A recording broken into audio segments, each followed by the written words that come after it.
soir, on a effectivement reçu le collectif des organisations en lutte, pour être clair, les suspendus du Covid-19, au siège de la Fédération socialiste autour du premier secrétaire fédéral Olivier Nicolas, accompagné d'autres élus et responsables du parti.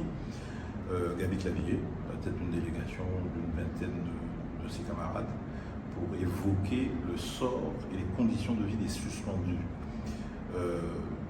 Ça a été une très belle discussion, longue, j'ose dire fructueuse, mais franche. Ils connaissent mes positions, j'ai maintenu mes positions sur la médecine, la science et le progrès, sauver des vies, quelles que soient les pensées ou les convictions de nourrir à l'égard du vaccin. Mais le fond de la discussion a porté sur les conditions de vie, sur les modalités de la réintégration des suspendus. Une centaine de personnes ont été réintégrées, notamment au CHU. Il y aurait apparemment 400 personnes qui attendent une réintégration avec paiement des arriérés, donc qu'elles soient indemnisées du fait que pendant 20 mois, ils ou elles n'ont pas travaillé. On a eu une discussion de fond.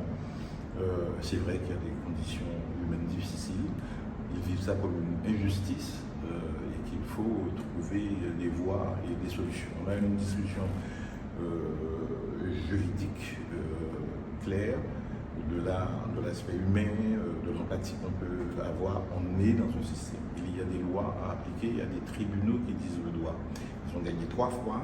Il y a 397 autres personnes qui attendent que leur sort soit réglé. J'ai promis qu'après l'action de groupe, l'appel qui a été fait à Bordeaux, voilà pour rappel, que je verrai les autorités.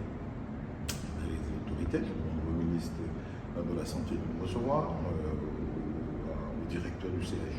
Guyader, de nous recevoir, à M. le gendarme, directeur de l'ARS, pour examiner cet aspect-là.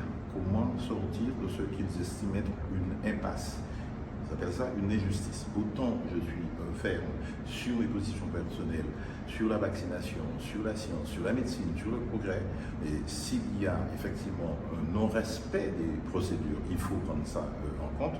On le dira au gouvernement, on le dira à M. Carnaco, on le dira à François Braun, le ministre de la Santé. Voilà, donc c'est une tâche de sénateur, quelle que soit la période.